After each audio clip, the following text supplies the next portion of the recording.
Hello traders. आज बात करेंगे सीपीआर स्विंग ट्रेडिंग की, जिसमें हम मंथली सीपीआर से सीखेंगे बाइंग ट्रेडिंग स्ट्रेटजी और डेली सीपीआर और 15 मिनट कैंडल से सीखेंगे सेलिंग ट्रेडिंग स्ट्रेटजी। चलिए वीडियो को स्टार्ट करते हैं। अब बाइंग ट्रेड के लिए मंथली सीपीआर के कॉन्सेप्ट को समझे तो मंथली सीपीआर मतलब प्रीवियस पूरे मंथ में जैसे प्राइस ने हाई लो क्लोज बनाया था उसी हिसाब से मंथली सीपीआर बना है। तो इस पर्टिकुलर पैटर्न में देखें तो मंथली सीपीआर कैसा है, डाउन ट्रेंडिंग। मतलब जो नेक्स्ट मंथ का सीपीआर है वो प्रीवियस मंथ के सीपीआर के नीचे बनता हुआ दिखाई दे रहा है। तो यहाँ देखिए लगातार सीपीआर कैसा है, डाउन ट्रेंडिंग। मतलब प्राइस क्या है, लगातार नीचे की तरफ मूव करता जा रहा है। प्राइस क्या कर रहा है कि लोअर हाइज बना रहा है और लोअर लोज बनाते हुए जा रहा है। तो यहाँ अपन पर्टिकुलर स्विंग में भी देखें तो प्राइस कैसा है, नीचे जा रहा है, एक लोअर लोज बनाना है, फिर एक लोअर हाई बना रहा है, फिर अगेन लोअर लोज बना रहा है, लोअर हाइज बना रहा है। तो इसका ये कॉन्सेप्ट हो गया। अब सेकंड फेज में बात करें प्राइस की, तो प्राइस ने यहाँ किया सेकंड फेज में कंसोलिडेशन दिखाया। मतलब 2 मंथ तक प्राइस ने इस जोन के आसपास एक कंसोलिडेशन किया। प्रीवियस मंथ का सीपीआर कैसा है, वाइड सीपीआर, और नेक्स्ट मंथ का सीपीआर कैसा है, नैरो सीपीआर। मतलब प्रीवियस सीपीआर के अंदर नैरो सीपीआर मतलब बना है। तो वो कैसा है कि एक ट्रेंडिंग स्ट्रॉन्ग ट्रेंडिंग मूव को बताता है। अब ये कॉन्सेप्ट कैसे समझेंगे, तो ट्रेंडिंग सीपीआर मतलब अगर सीपीआर की तीनों लाइनें एकदम पास पास हो। और ये कब बनेगी, जब प्रीवियस मंथ में प्राइस ने एक स्ट्रॉन्ग कंसोलिडेशन दिखाया है। तो यहाँ देखिए प्राइस ने पूरा एक स्ट्रॉन्ग कंसोलिडेशन दिखाया है पूरे मंथ में, और उसके बाद में अब ब्रेकआउट दे रहा है। तो अब ब्रेकआउट के लिए अपन फोकस क्या करेंगे कि अगर प्राइस अपने प्रीवियस जो स्विंग था उसका अगर ब्रेकआउट करे, तो ये देखिए ये प्राइस का क्या है, एक यहाँ देखिए ये प्राइस का प्रीवियस स्विंग था। अब प्राइस ने क्या है, प्रीवियस स्विंग का ब्रेकआउट दिया है यहाँ पे। तो अपन फोकस करेंगे जो ब्रेकआउट कैंडल है वो कैसी हो। तो ब्रेकआउट कैंडल कैसी होनी चाहिए अगर ट्रेड लेना है, तो उसकी ये जो विक है वो उसकी बॉडी के मतलब काफी ज्यादा बड़ी विक नहीं होनी चाहिए। मतलब अगर स्टॉक कोई स्टॉक 1,000 रुपए का था और उसने उसने पर्टिकुलर दिन 50 रुपए का मूव दिया, तो 50 रुपए के मूव का अपन क्या करेंगे, परसेंटेज वाइज देखें तो उसकी जो विक है ऊपर से नीचे की तरफ वो 10 से 15, मतलब वो जो 50 रुपए का मूव दिया उस स्टॉक ने, तो उसकी जो क्लोजिंग प्राइस है वो लगभग 43 से लेके 45 के बीच में होगा।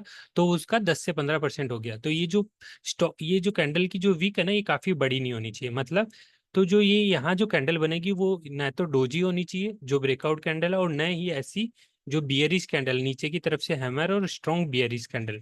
तो अपन फोकस करेंगे कि ऐसी मजबूत एक बुलिश कैंडल हो जिसमें प्राइस के एकदम हाई के आसपास क्लोजिंग मिले। तो अपन क्या करेंगे, ये जो यहाँ से जो ब्रेकआउट मिला है प्रीवियस स्विंग या नीचे सीपीआर, दोनों के एक एसएल मेंटेन करेंगे और अपन ट्रेड में एंट्री कर सकते हैं। अब सीपीआर के कॉन्सेप्ट को यहाँ समझे, तो सीपीआर का बेसिक कॉन्सेप्ट क्या है कि प्रीवियस मंथ ने मान लीजिए किसी प्राइस ने यहाँ हाई लगाया और यहाँ लो बनाया और यहाँ उसने क्लोजिंग दी।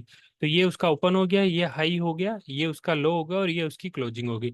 तो प्राइस का तीनों का ये जो हाई लो और क्लोज है उसका एवरेज निकालेंगे तो सीपीआर का मिडल पाइवट आ जाएगा। ऐसे सीपीआर की इंडिकेटर की तीनों लाइनें मेंटेन होगी। तो अपन को फोकस क्या करना है, अगर प्रीवियस मंथ में वाइड सीपीआर है और नेक्स्ट मंथ में नैरो सीपीआर है, तो मतलब प्राइस क्या है, ट्रेंडिंग मूव देगा।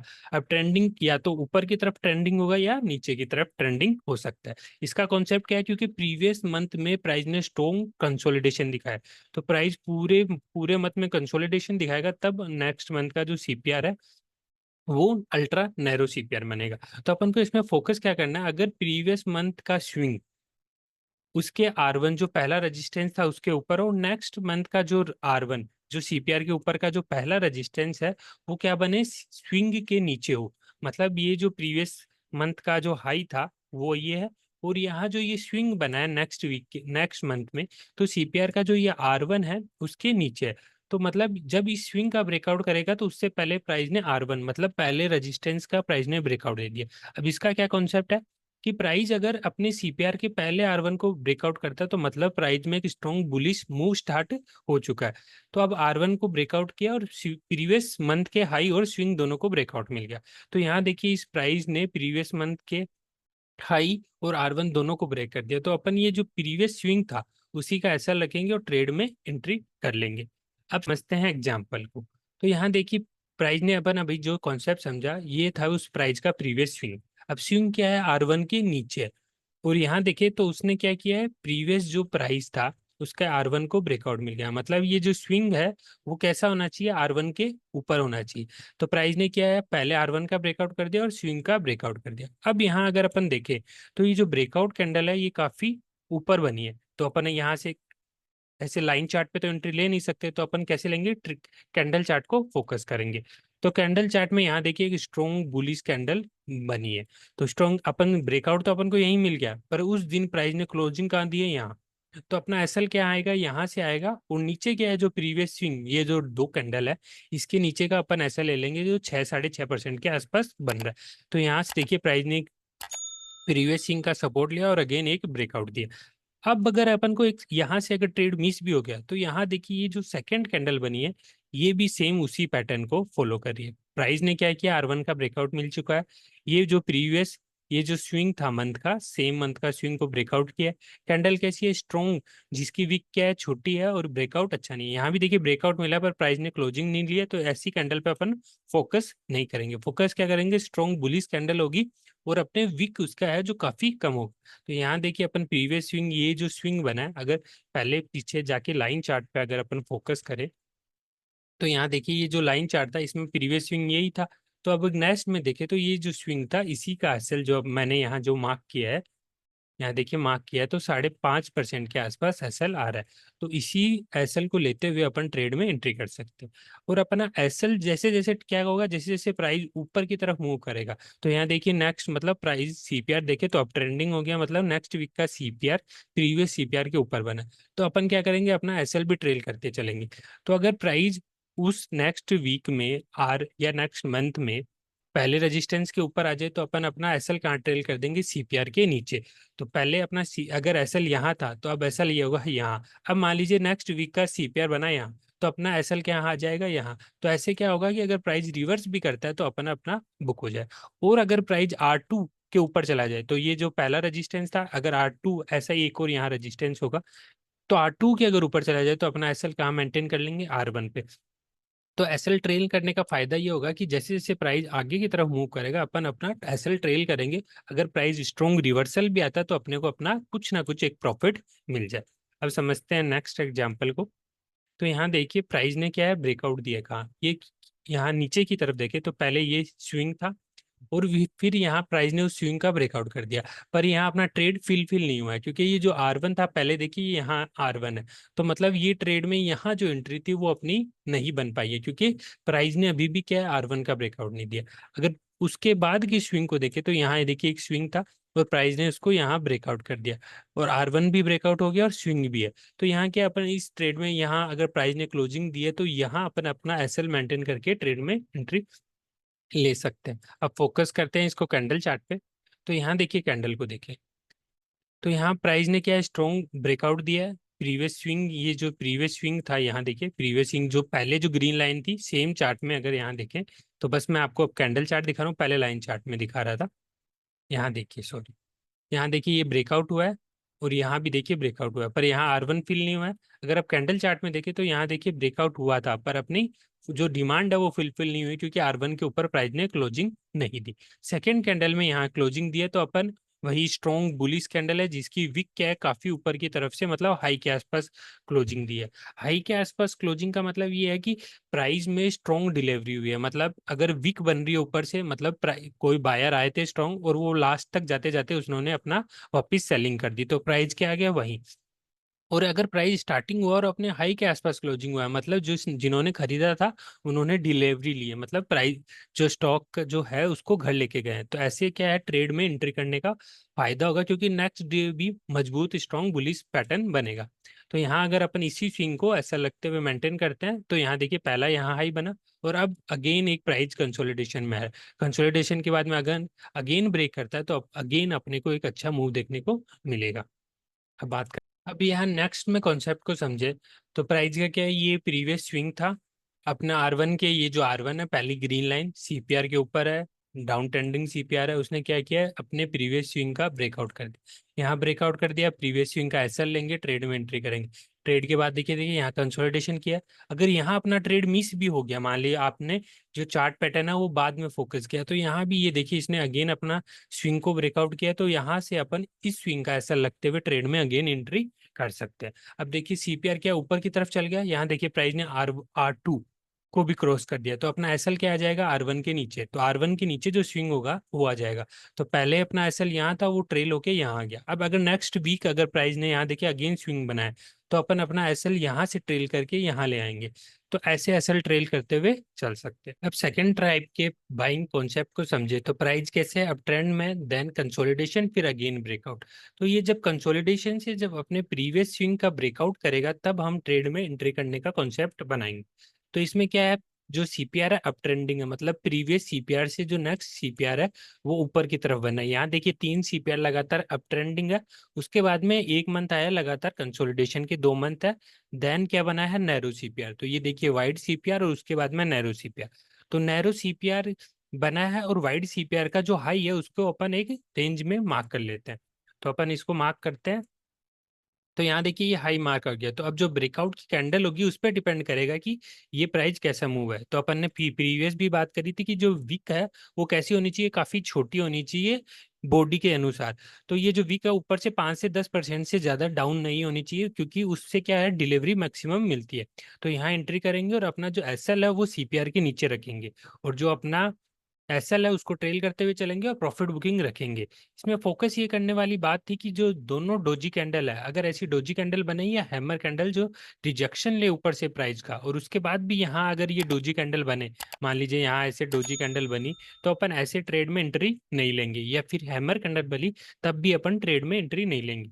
तो जैसे ही ये ब्रेकआउट करेगा और अपना अपना एसएल सीपीआर के नीचे हुए ट्रेल करते हुए चलेंगे, जैसे ही सीपीआर के नीचे आएगा अपन अपना प्रॉफिट बुकिंग कर लेंगे। एग्जाम्पल से समझे, तो यहाँ देखिए लगातार स्विंग का कैसा है, और डाउन ट्रेंडिंग स्विंग है। उसके बाद में यहाँ देखिए ये स्विंग बना, और इस स्विंग का यहाँ इस स्विंग ने ब्रेकआउट कर दिया। पर यहाँ क्या है, जो R1 था उसका ब्रेकआउट नहीं मिला, तो अपन ट्रेड में एंट्री नहीं करेंगे। अपनी ट्रेड में कॉन्सेप्ट क्या था कि सबसे पहले R1 का ब्रेकआउट हो, उसके बाद स्विंग का ब्रेकआउट हो। तो यहाँ देखिए R1 का ब्रेकआउट नहीं हुआ, पर यहाँ देखिए स्विंग का ब्रेकआउट भी हो गया और R1 का भी ब्रेकआउट हो। तो इस पोजीशन पे अपन अपनी ट्रेड में एंट्री करेंगे। एसएल क्या रखेंगे, प्रीवियस स्विंग जो कि सीपीआर के नीचे रखेंगे। यहाँ देखिए प्राइस ने रिवर्स किया, पर यहीं सीपीआर से उसने वापस अप ट्रेंड मूव ले लिया और फिर बना है। तो जैसे ही ये दोबारा स्विंग बन के गया, तो अपना जो एसएल है इस प्रीवियस स्विंग में आ गया। और जैसे ही सीपीआर के ऊपर प्राइस नेक्स्ट मंथ में गया, तो अपना एसएल आ गया सीपीआर के लोअर पाइवेट में। और अगर R1 को क्रॉस कर ले, तो जो एसएल आ जाएगा वो आ जाएगा, R2 को क्रॉस कर ले तो एसएल R1 के नीचे आ जाएगा। अब इसको समझते हैं कि कैंडल वाइज अपन को कहाँ एंट्री मिली। तो यहाँ अपन समझे, तो जो ब्रेकआउट हुआ है वो इस कैंडल से हुआ है। ये जो ब्लैक एरो के अंदर है, जो ब्लैक सर्कल में जो कैंडल है, इसमें अपन को ब्रेकआउट मिला है। तो इसी कैंडल के लोअर पार्ट के नीचे अपन अपना एसएल रखेंगे, और जो स्विंग के साथ अपन अपना एसएल ट्रेल करते हुए चल सकते हैं। सेलिंग ट्रेड के कॉन्सेप्ट की बात करें तो क्या हुआ, जैसे प्राइस एक अप ट्रेंड में था, देन कंसोलिडेशन, कंसोलिडेशन के बाद ब्रेकडाउन।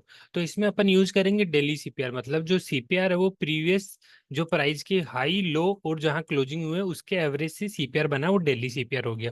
और यूज करेंगे 15 मिनट की कैंडल, क्योंकि 1 डे टाइम फ्रेम पे अपन स्टॉक को सेल नहीं कर पाएंगे, क्योंकि सेल करने के लिए ऑप्शन यूज करना पड़ेगा, और अपन ऑप्शन के बजाय स्विंग ट्रेडिंग पोजीशन कर रहे हैं। तो 15 मिनट की कैंडल में अपन ये ट्रेड में एंट्री लेंगे, जो भी डेली क्या होगा, डेली सीपीआर पे अपन सेलिंग ट्रेड का आइडेंटिफिकेशन कर रहा है। तो इसमें क्या है कि प्राइस अप ट्रेंड, कंसोलिडेशन, फिर स्विंग का ब्रेकडाउन और एंट्री नीचे की तरफ से। तो यहाँ देखिए प्राइस में अप ट्रेंड है, फिर ये कंसोलिडेशन का फेज स्टार्ट हो गया। अब सेकंड पॉइंट पे बात करें, तो यहाँ देखिए नैरो सीपीआर, और नैरो सीपीआर ने क्या किया, प्रीवियस जो स्विंग था और R1 का ब्रेकडाउन मिल गया, और अपन अपना एसएल ट्रेल करते हुए चलेंगे। जैसी प्राइस सीपीआर के नीचे आ गया, अपना एसएल सीपीआर पे आ गया, और प्राइस सीपीआर के नीचे आया नेक्स्ट डे में, तो अपन अपना एसएल और ट्रेल करते हुए चलेंगे। अब सेलिंग ट्रेड के कॉन्सेप्ट को समझे बेसिकली, तो यहाँ देखिए जो पहला जो सपोर्ट था S1 के नीचे जब प्राइस था, ये जो स्विंग था, और यहाँ देखिए ये S1 है, इसके ऊपर वही R1 वाला कॉन्सेप्ट है। अगर R1 के नीचे पहले ब्रेकआउट करे, देन स्विंग, ये अगर यहाँ स्विंग होता तो उसने इसका ब्रेकआउट मिल जाता। ऐसे ही अपन सेलिंग ट्रेड देखेंगे, तो सेलिंग स्विंग था, स्विंग से पहले उसने S1 जो पहला सपोर्ट था प्राइस का नीचे की तरफ, उसका ब्रेकडाउन दे दिया। अब स्विंग ने उसका ब्रेकआउट किया है, कैंडल वही, कॉन्सेप्ट वही, कि अगर कैंडल वैसी बनेगी जिसके अंदर डोजी क्या हो, जो ये जो वीक है वो कैसी हो, काफी छोटी हो, डोजी कैंडल होगी, तो अपन एंट्री नहीं लेंगे। प्रीवियस स्विंग का एसएल रखेंगे या सीपीआर का एसएल रखेंगे, और एसएल ट्रेल करते हुए चलेंगे। अब समझते हैं इसके एग्जाम्पल को। तो यहाँ एग्जाम्पल को देखें, तो यहाँ देखिए एक अप ट्रेंड में था प्राइस, देन उसने थोड़ा सा रिजेक्शन, कंसोलिडेशन, कंसोलिडेशन के बाद में अपने स्विंग का ब्रेकआउट किया, और अपन को यहाँ स्विंग का जैसे ही ब्रेकआउट हुआ अपने को एंट्री मिल गई। अब इसको जूम करके कैंडल पे समझते हैं। तो यहाँ देखिए ये जो स्विंग था प्रीवियस, इस स्विंग का ब्रेकआउट हुआ। ब्रेकआउट कैसे, R1 के नीचे, और यहाँ देखिए ये जो पहला सपोर्ट था उसके नीचे ही उसने ब्रेकआउट दिया। तो अपनी यहाँ एंट्री कंफर्मेशन होगी। अब कैंडल में देखते हैं कि एंट्री कहाँ मिली अपने को। तो यहाँ देखिए अपन तो अच्छी कैंडल बनी है जिसकी विक क्या है, काफी छोटी है। तो इस कैंडल से प्रीवियस जो स्विंग था, यहाँ जो स्विंग था उसी का एसएल रखेंगे और अपन ट्रेड में एंट्री कर लेंगे। फिर देखिए यहाँ प्राइस ने बाउंस बैक किया पर सीपीआर के ऊपर क्लोजिंग नहीं दिया, तो अपन सीपीआर के लोअर पाइवट पे अपना एसएल रखते हुए चलेंगे और नीचे की तरफ प्रॉफिट बुकिंग करते हुए चलेंगे। अब समझते हैं सीपीआर के सेकंड कॉन्सेप्ट को, जो सेलिंग कॉन्सेप्ट ही है। इसमें कॉन्सेप्ट की बात करें तो क्या है, प्राइस एक डाउन ट्रेंडिंग में, फिर थोड़ा देर कंसोलिडेशन करेगा, फिर अगेन अपने स्विंग को ब्रेकआउट करके नीचे की तरफ मूव कर देगा। तो यहाँ देखिए डाउन ट्रेंडिंग सीपीआर है, मतलब प्रीवियस सीपीआर से जो नेक्स्ट सीपीआर है नीचे की तरफ बन रहा है। तो जैसे ही ये अपनी स्विंग का जो ब्रेकडाउन देगा और पहला सपोर्ट, यहाँ देखिए ये स्विंग बन गया और इसने इसको यहाँ ब्रेकआउट दे दिया। और किसके नीचे होना चाहिए, जो S1 का पहले ब्रेकआउट होना चाहिए और उसके बाद स्विंग का ब्रेकआउट होना चाहिए, तब अपनी एंट्री कंफर्मेशन होगी। तो यहाँ अपन देखें तो इसने ये स्विंग का ब्रेकआउट दिया और उसके बाद में यहाँ अपनी एंट्री कंफर्मेशन होगी। अब समझते हैं एग्जाम्पल को। तो यहाँ देखिए वही कॉन्सेप्ट है। क्या हुआ, कंसोलिडेशन हुआ, यहाँ प्राइस ने देखिए कंसोलिडेशन दिखाया। कंसोलिडेशन के बाद में ये जो स्विंग था उसका यहाँ उसने ब्रेकआउट दिया। ब्रेकआउट पहला सपोर्ट था, सपोर्ट के बाद ब्रेकआउट, अपनी एंट्री कंफर्मेशन एस।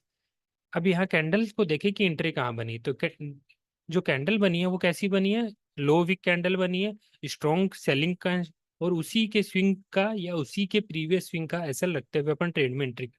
फिर देखिए अगर यहाँ कंसोलिडेशन हुआ, ये स्विंग बना, पहला जो सपोर्ट था उसके नीचे कैंडल हुई है, मजबूत कैंडल है, इसी के नीचे अपन अपना ऐसा लगते हुए ट्रेड में अगेन एंट्री कर सकते हैं। अगर वीडियो पसंद आया हो तो लाइक एंड सब्सक्राइब करिएगा। Thank you guys.